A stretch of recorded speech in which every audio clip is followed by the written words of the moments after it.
Hello everyone, welcome to this challenge zoology notes. आज के इस वीडियो में आपको बताऊंगी जू जियोग्राफी के बारे में। ये जो टॉपिक है जू जियोग्राफी, ये एग्जाम में आपका लॉन्ग में पूछा जाता है।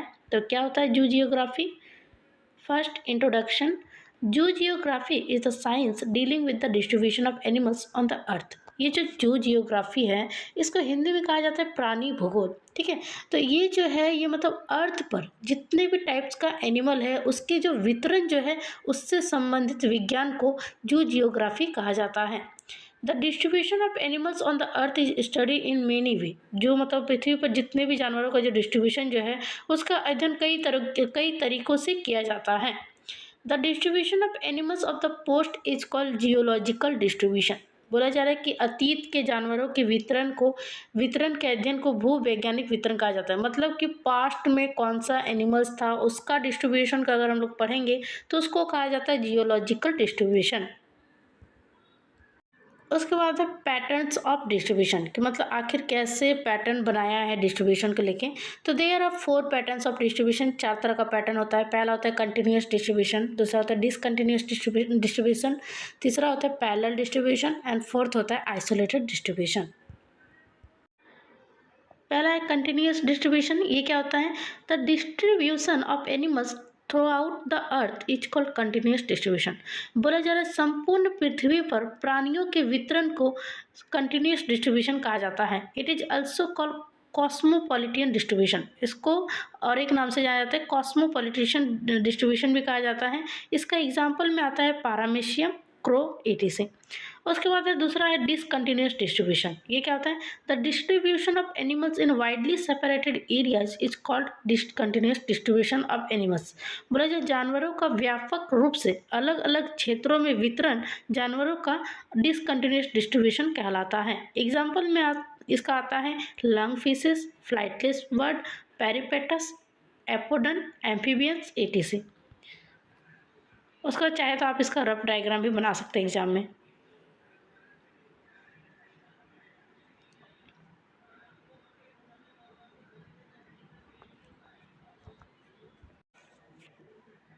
उसके बाद है पैरेलल डिस्ट्रीब्यूशन।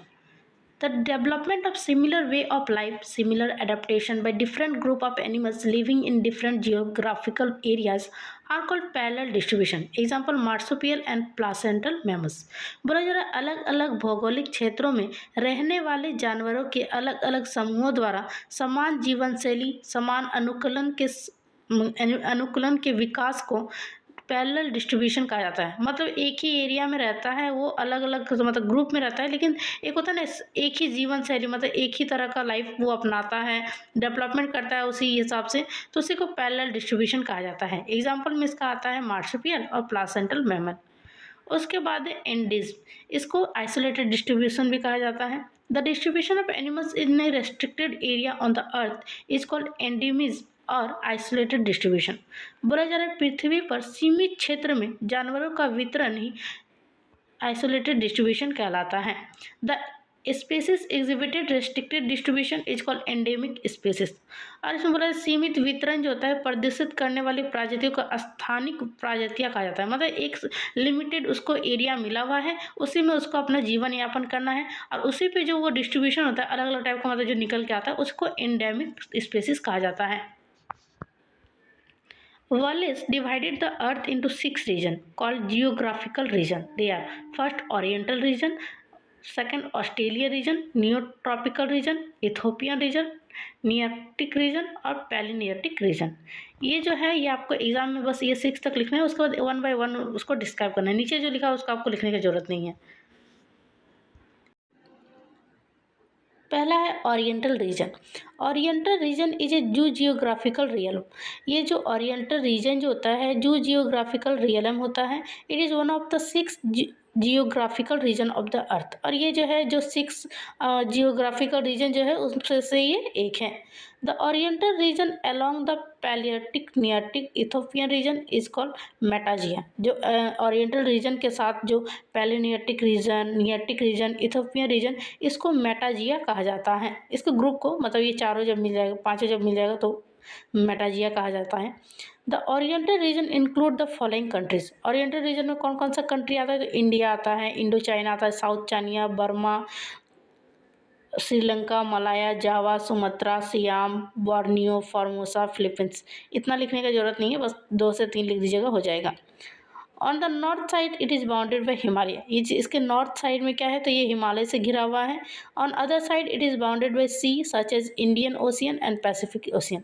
और ये दूसरा साइड क्या है? तो समुद्र से घिरा हुआ है। एक साइड है इंडियन ओशियन तो या फिर पैसिफिक ओशियन।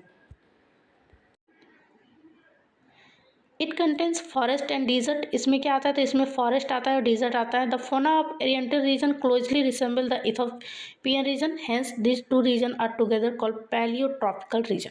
ये इसमें जो है ओरिएंटल रीजन में फोना बेसिकली पाया जाता है और एक तरह से इसमें 2 रीजन मतलब होता है, मिलकर बनता है, तो इसको पैलियोट्रॉपिकल रीजन भी कहा जाता है। फोना इसमें क्या क्या होता है? तो इसमें कार्प होगा, frog, dogs, cat, pigeon, peacock, rhinoceros, lion, deers, monkey, ये सब सारा कुछ मतलब होता है। उसके बाद है Australian reason. Australian region is a zoogeographical realm. ये भी जू जियोग्राफिकल रियलम होता है। It is one of the 6 geographical region of the earth. ये भी 6 में से कोई एक मतलब रीजन है। This region is called Notogaea. इसको जो है नोटोजिया के नाम से भी जाना जाता है। Eastern Australia is covered with lush green forest. Western Australia is desert and there are grassland in the middle. ये जो ईस्टर्न ऑस्ट्रेलिया जो है पूरा घिरा हुआ है लस ग्रीन फॉरेस्ट से। वेस्टर्न ऑस्ट्रेलिया जो था वो डिजर्ट से घिरा हुआ है और यहाँ पे जो है ग्रासलैंड है बीच बीच में। It includes the following country. इसमें आता क्या है ऑस्ट्रेलियन रीजन में? तो एक तरह से ऑस्ट्रेलिया आता है, न्यूगिनिया आता है, island, east of Wallace line आता है, न्यूजीलैंड आता है और टास्मेनिया आता है। Australian region has no land connection with other region. Australian region का किसी भी अदर रीजन के साथ ये मतलब कनेक्शन नहीं रखा है, ये अपना एक है। Australian region is separated from Oriental region by an imaginary line called Wallace line. ये जो ऑस्ट्रेलियन रीजन जो है ये ओरिएंटल रीजन से ये अलग हुआ है एक तरह से इमेजिनरी, मतलब मान लिया गया है कि इस लाइन को है वो ऑस्ट्रेलियन और ओरिएंटल के बीच में, जिसको वेलेस लाइन कहा गया है। The Australian region is characterized by the absence of Ithorian mammals and presence of Prototheria and Metatheria। Australian region को कैसे पहचान सकते हैं? तो वहाँ पे जो होगा यूथेरियन मैमल्स नहीं होगा, लेकिन वहाँ पे प्रोटोथेरिया और मेटाथेरिया होगा। इसमें फोना कौन कौन सा आता है? तो नियो केराटोडस आता है, फ्रॉग आता है, क्रोकोडाइल्स आता है, वेरानस आता है, पाइथन, पिजन, पैरट, ये सब इसमें आता है। उसके बाद है नियोट्रॉपिकल reason. नियोट्रॉपिकल reason is a zoogeographical realm. ये भी जू जियोग्राफिकल रियलम होता है। It is one of the 6 geographical region. ये भी एक होता है ना, 6 में से एक है। It is also called Neogaea. इसको न्यूजिया के नाम से भी जाना जाता है। It includes the following countries. इसमें कौन कौन सा कंट्री आता है? तो साउथ अमेरिका आएगा, सेंट्रल अमेरिका आएगा, वेस्ट इंडीज़ आएगा, साउथर्न मैक्सिको इसमें आएगा। It has tropical climate. इसके पास ट्रॉपिकल क्लाइमेट होता है। डीजर्ट इसमें एब्सेंट होता है। It has thick forest. यहाँ बहुत घना जंगल पाया जाता है। द फोना इंक्लूड्स, इसमें कौन कौन सा फोना आता है? तो catfish, electric eels, frog, boas, crocodile, coral snake, pigeon, parrot, डिट्स। इसमें आपको बस 4-5 नाम लिख देना है। उसके बाद है Ethiopian region. Ethiopian region is a zoogeographical realm. ये भी जू जियोग्राफिकल रियलम होता है। It is one of the 6 geographical region. ये भी 6ठे में से कोई एक है। The Ethiopian region along with Palearctic, Nearctic and Oriental region are called Metagaea. वही सेम जो पहला मतलब पॉइंट में लिखा हुआ था कि ये जो है मतलब ये पाँचों मिलके एक तरह से एक ग्रुप बनाता है जिसको मेटाजिया कहा जाता है। The Ethiopian region includes Africa, Madagascar, South Arabia, etc। Ethiopia region में कौन कौन सा आएगा? तो अफ्रीका आएगा, मदागास्कर आएगा, साउथ अरेबिया आएगा। The Sahara it has the Sahara desert on the northern side and all other sides it is surrounded by sea। और ये जो है इसमें सहारा डिजर्ट आता है नॉर्थ साइड में और दूसरे साइड में जो ये पूरा समुद्र से घिरा हुआ है। It has tropical climate. इसका भी ट्रॉपिकल क्लाइमेट होता है। द फोना इंक्लूड्स, इसमें कौन कौन सा फोना आता है? तो catfish, lizard, python, viper, ostrich, parrot, pigeon, ये सब इसमें आता है। उसके बाद है Nearctic region. Nearctic region is zoogeographical region, सब में जो है ये जो मतलब 6 टाइप का जो रीजन है, दोनों पॉइंट सेम है, ठीक। Nearctic region along with Palearctic, Ethiopian and Oriental region called Metagaea, यही जो है ये पांचों के ग्रुप को मेटाजिया कहा जाता है। It consist of following countries, इसमें कौन कौन सा कंट्री आता है, तो इसमें आता है north America, Greenland, Mexican plateau. It has a narrow land connection in the South and South America. On all other side, it is surrounded by sea. ये जो है एक तरह से एक साइड में इसका लैंड कनेक्शन है साउथ के साथ, और साउथ मतलब साउथ अमेरिका के साथ, लेकिन बाकी साइड ये पूरा समुद्र से घिरा हुआ है। इट हैज़ टेम्परेट क्लाइमेट, इसमें टेम्परेट क्लाइमेट होता है। द फोना इंक्लूड्स द फॉलोइंग, इसमें क्या क्या फोना आएगा, तो कैट फिश आएगा, amia, salmon, sucker fish, rana, turtles, rattlesnake, crocodile, ये सब इसमें आता है। उसके बाद है Palearctic region. Palearctic region is a geographical realm. It is one of the 6 geographical region of the earth, ये भी 6 में से एक है।